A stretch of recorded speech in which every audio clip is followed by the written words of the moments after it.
posesiones que son legalmente nuestras porque Cristo murió, su sangre ha sido derramada, Él ha sellado el nuevo pacto en su sangre y como creyentes somos coherederos con Él y tenemos una herencia. Legalmente es nuestro, pero es adquirirlo lo que a veces se hace un problema para muchos.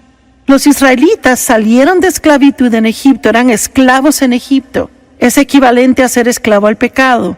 Dios mandó al libertador, Moisés nos envió un libertador, Jesucristo, y no somos esclavos del pecado. Ellos salieron de esclavitud a Faraón y caminaron a un lugar llamado la Tierra Prometida. Somos libres de la atadura al pecado y escuchamos sobre las promesas de Dios y aprendemos cómo recibirlas en nuestra vida. Bueno, los israelitas tuvieron que pasar un lugar que se llama el desierto. Era un viaje de 11 días, un vuelo directo, derecho, atravesando el desierto. Pero les tomó 40 largos, miserables, dolorosos años antes de que algunos finalmente entraran. Y la mayoría no entró, ¿saben? De los miles que salieron, casi 1,5 millones, creo que con niños, muy pocos entraron la tierra prometida.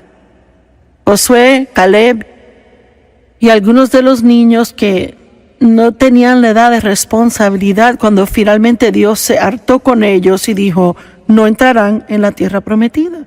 Y vemos sus historias y movemos la cabeza y pensamos que tonto. Si solo era un viaje de 11 días, ¿cómo les tomó 40 años llegar? Pero debemos despertar y darnos cuenta hoy y realizar que nosotros estamos vagando por la misma montaña una y otra vez mucho tiempo. Mi palabra a usted hoy es que es tiempo de pasar y moverse rápido hacia la tierra prometida. Así que pensaron que sus enemigos eran el problema, que eran los ismaelitas, heveos, jebuseos, cananeos. Todos tenemos nuestros eos. Puede ser el más esposeo, el enojoneo, el vecineo, el enfermadeo, la pobreceo, el malpasadeo. Tenemos los eos y pensamos que son nuestro problema, los sataneos, el diablo. Si esto me dejara aquello. Pero cuando empecé a estudiar muchos años atrás y a buscar en esto, me di cuenta claramente de la Escritura que aprendemos que no eran sus enemigos el problema porque Dios estaba de su lado. Y si Dios por nosotros, ¿quién contra nosotros? No hay nada en este mundo que pueda derrotarnos si Dios está con nosotros. Y Dios estaba de su lado. Él les dijo, si hacen lo que les digo, van a hacer un viaje rápido por el desierto y disfrutar mis promesas. Pero ellos no lo hicieron. No eran los enemigos. No fueron los cananeos, pereceos, los heveos, los enemigos, ni los gigantes de la tierra. Fue su mal pensamiento y sus malas actitudes. Ellos no sabían cómo pensar como Dios quería que pensaran. Y absolutamente usted puede pensar cómo salir de ataduras y a la libertad si piensa como Dios quiere que piense. Es imposible tener victoria y pensar ataduras. Es imposible ser feliz y pensar en tristeza y depresión. Es imposible ser libre del pecado mientras piensa que está atado al pecado. Hay un gran ejemplo de esto en Romanos capítulo 6. En Romanos capítulo 6, verso 2, Pablo dijo, ¿cómo pueden vivir en el pecado si están muertos a él? La Biblia dice que cuando Cristo murió, morimos en él. Que él tomó el pecado, lo llevó a la cruz. Y que estamos muertos al pecado y vivos a la justicia. ¿Sabe lo que significa? Que una parte de usted, lo que nació de nuevo, no quiere nada con el pecado. Está muerto al pecado. Por eso ahora cuando peca le molesta. Antes de nacer de nuevo no le molestaba, no le importaba, le encantaba y disfrutaba. Pero al nacer de nuevo, ahora tiene nuevos problemas porque no puede cómodamente pecar. Le hace miserable. Y hay una parte de usted que no quiere pecar, pero aún lleva con usted la carne, una mente no renovada, salvaje, emociones sin control y una voluntad terca que Dios y el Espíritu Santo tienen que cambiar. Ese en la actualidad es el desierto. Nuestra alma, hasta que es renovada por la palabra, es nuestro desierto. Tenemos que aprender a dejar que Dios, que está en el Espíritu, invadir nuestra alma. Él no quiere vivir en este lugarcito del Espíritu, quiere en tu mente, emociones, voluntad, finanzas, relaciones, en tu entretenimiento y finalmente ser visible como una brillante y fuerte luz para que el mundo diga, esa persona tiene algo que yo quiero. Vamos, glorifique a Dios.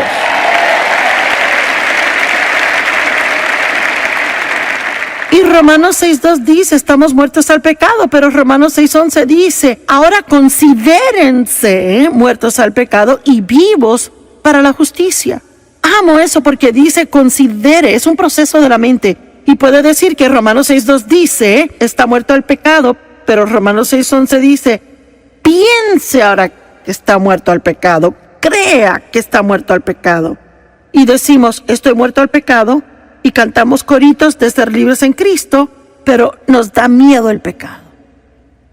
Decimos que somos adictos, somos esto y lo otro, no puedo vencer, es duro y no puedo vencer eso. Y quedamos atrapados en un desierto en esa área.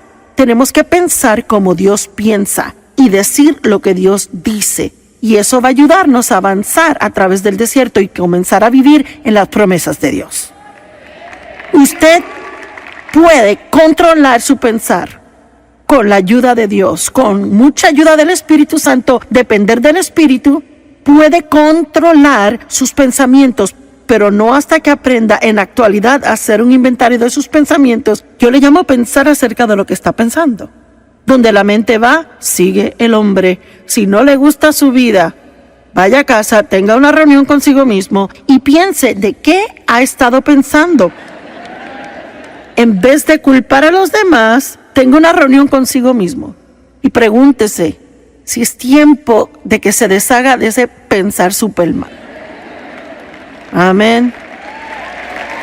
Fije su mente y manténgala fija en buenas cosas. Y sabe, una de las más populares, dos de las más populares escrituras creo que las usamos para enseñar acerca de la mente.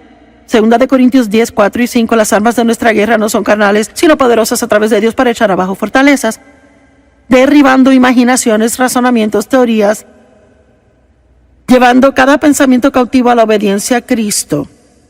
Así que sabemos que hay una batalla en la mente, malos pensamientos, razonamientos, teorías, que no están de acuerdo con la palabra, y la Biblia nos da responsabilidad de localizarlos y echarlos abajo.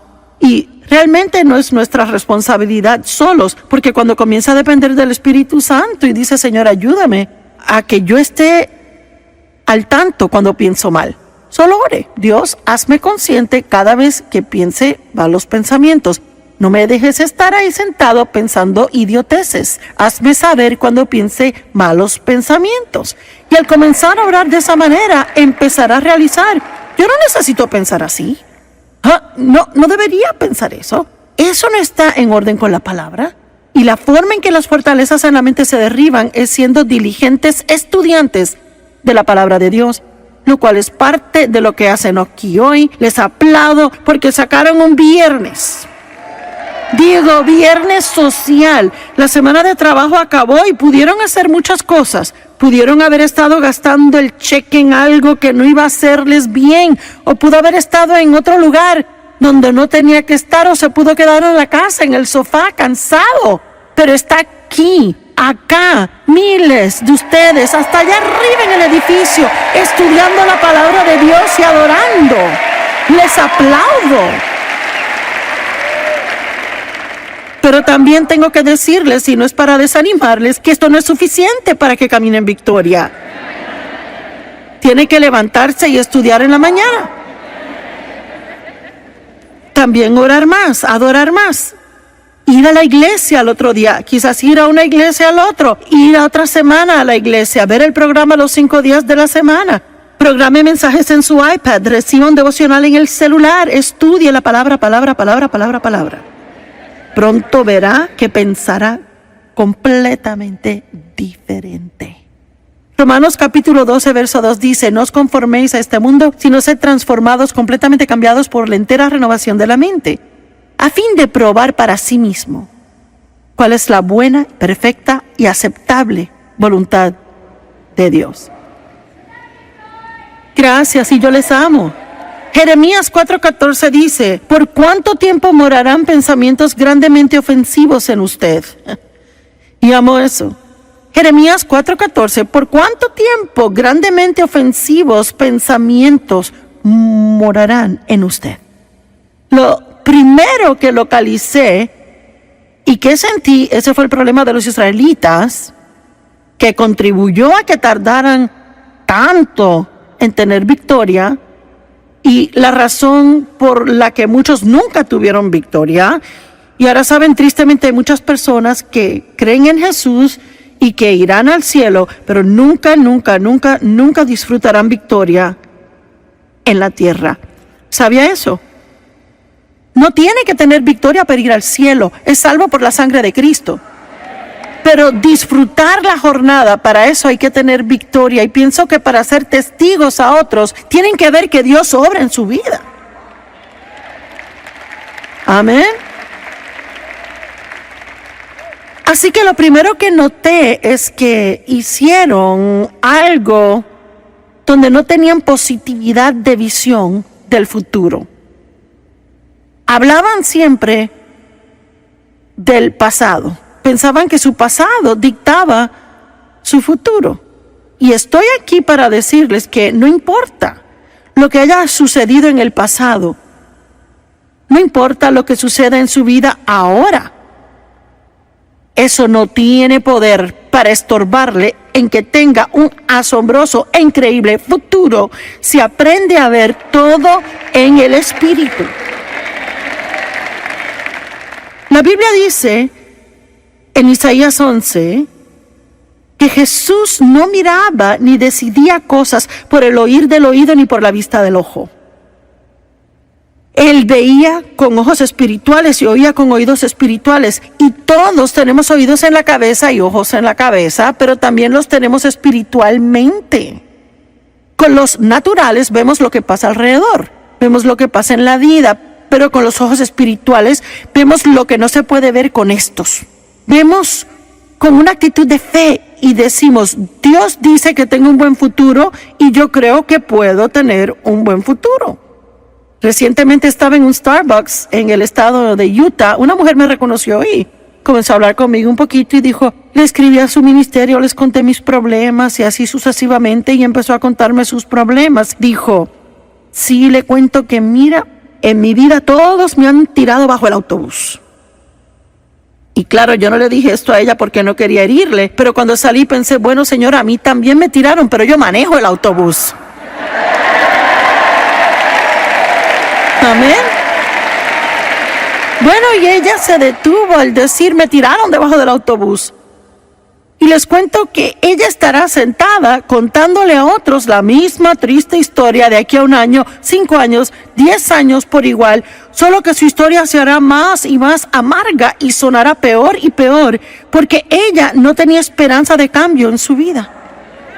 Y traté de decirle un poco a ella: mira, Dios puede cambiar cosas, confía en Dios, créele a Dios. Todo lo que salía era una excusa o un caso especial, porque el caso de ella era especial, no era como cualquier otro caso, no había nadie que había tenido algo tan malo. A ella la tiraron bajo el autobús y las 4 ruedas las tenía arriba y ella no tenía intención de salirse de ahí. Bueno, yo decidí manejar el autobús.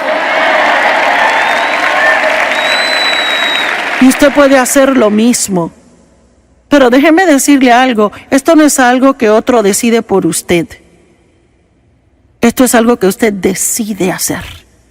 Y me gustaría que viéramos el ejemplo de Génesis capítulo 13. Vemos un hombre, Abraham, quien perdió todo, y él terminó con más de lo que perdió. Y sabe que en la economía de Dios puede perder cada cosa que usted tenga. Y si aprende a mirar con el ojo de la fe, puede terminar con más de lo que perdió. Job perdió todo, terribles pruebas tuvo, y al final Dios le dio el doble de lo que él perdió. Abraham bendijo a su sobrino Lot al compartir lo que tenía con él. Y entonces ambos se hicieron tan prósperos que tuvieron tanto ganado, empleados que no se llevaban, los empleados no se llevaban. Y así que Abraham fue donde Lot, tomó la iniciativa, quería ser el pacificador y le dijo: te ruego que no haya contienda entre nosotros. Tú decides qué parte de la tierra quieres y yo tomaré lo que tú no tomes. Y yo pienso que es asombroso y humilde esa actitud. Porque yo hubiera dicho: yo voy a tomar primero lo que yo quiero y a ti lo que te sobre, porque tú no tendrías nada si no te lo hubiera dado. Pero Abraham obviamente era un hombre piadoso. Probablemente una de las razones por las que Dios pudo hacer un pacto con él y usarle como lo hizo. Y claro, si lee el capítulo 13, Lot escogió la mejor porción del valle del Jordán para sí. Y Abraham tuvo que tomar lo que sobró. Así que no estaba muy bien todo.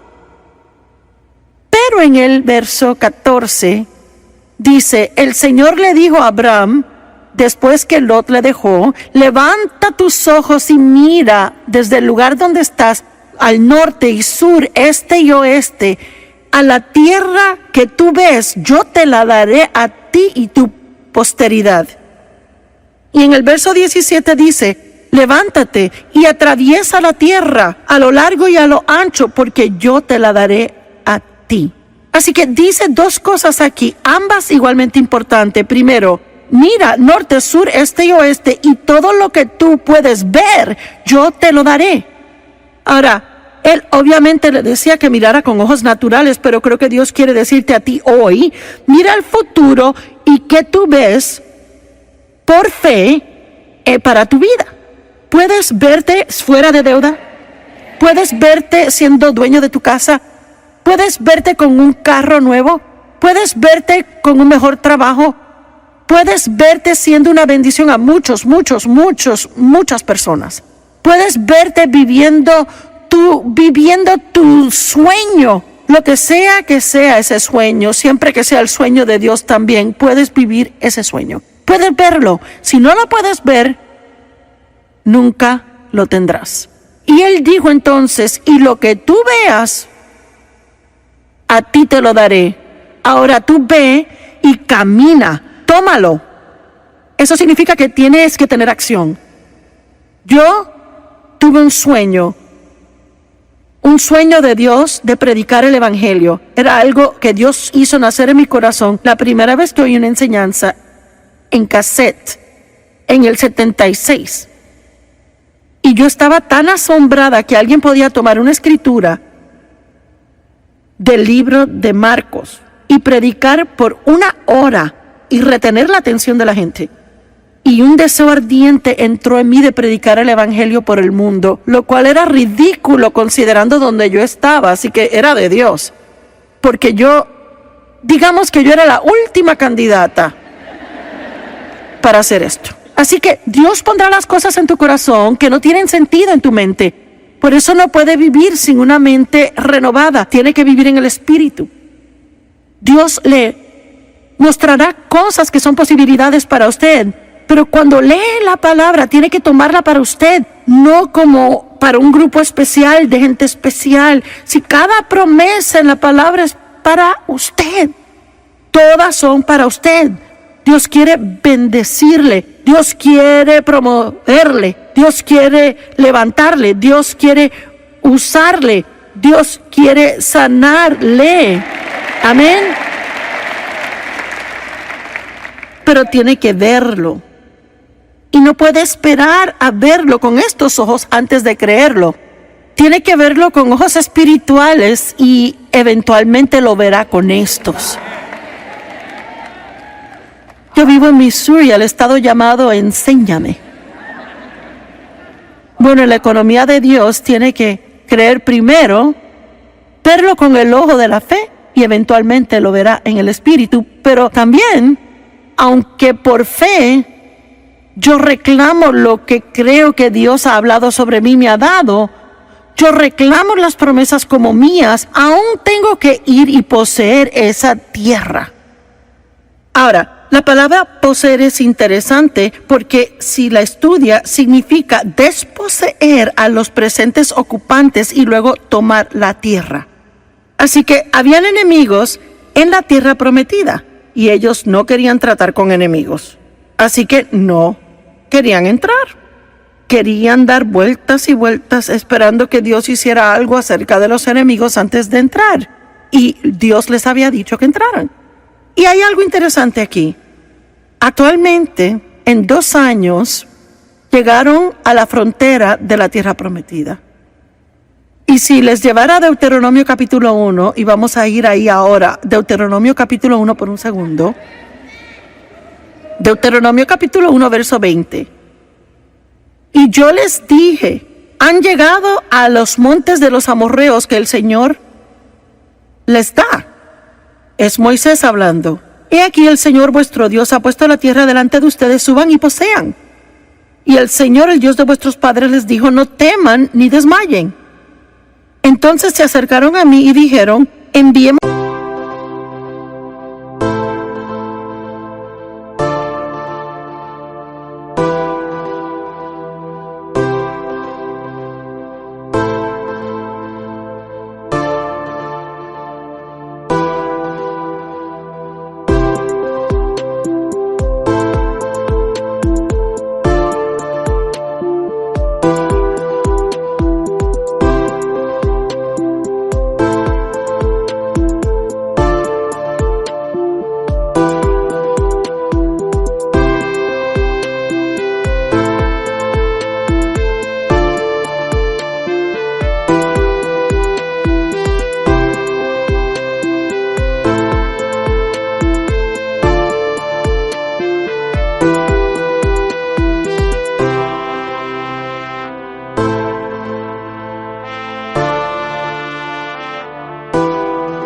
Hombres delante de nosotros que revisen la tierra para que traigan una palabra y reporte si debemos subir y a cuáles ciudades. Y esto me agradó y tomé 12 hombres y les envié. Esto es lo que llamamos los 2 espías que subieron a revisar la tierra. Y de seguro, verso 25, tomaron del fruto de la tierra en sus manos y lo bajaron y lo mostraron diciendo es una buena tierra que el Señor nos da. Ve al verso 26, pero ustedes no subían, sino que se rebelaron contra el mandamiento del Señor. Ahora, yo no tengo tiempo para revisar esto, pero después decidieron, ahora sí vamos a subir. Y Dios dijo, no traten de subir ahora, porque ahora no estoy con ustedes. Debieron subir cuando les dije. Así que entonces, en la frontera de la tierra prometida, cuando Dios les dice, ahora es el tiempo de subir y poseer, no querían entrar. Se rebelaron contra el Señor y vagaron por otros 38 años en el desierto. Y muchos murieron allá afuera. Y quiero enseñarles una lección. Cuando Dios te dice es el tiempo de tratar con algo,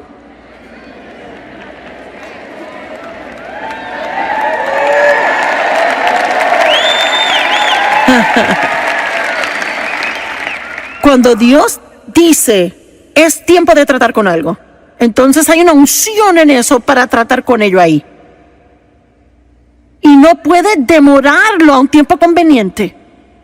A un tiempo cuando piense que va a ser más fácil. A un tiempo cuando siente que está listo. Porque entonces quizás decida, bueno, estoy cansada de no tratar con esto, ahora sí. Y quizás se encuentre que Dios no está ungiéndolo en ese tiempo. Tenemos que aprender que cuando Dios toca cosas en la vida de uno, tenemos que tomarlo en serio.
Si usted sabe que Dios trata con su mala actitud, trate con eso. Si sabe que Dios está tratando acerca de la falta de perdón, trate con eso. No haga una excusa acerca de que es duro perdonar.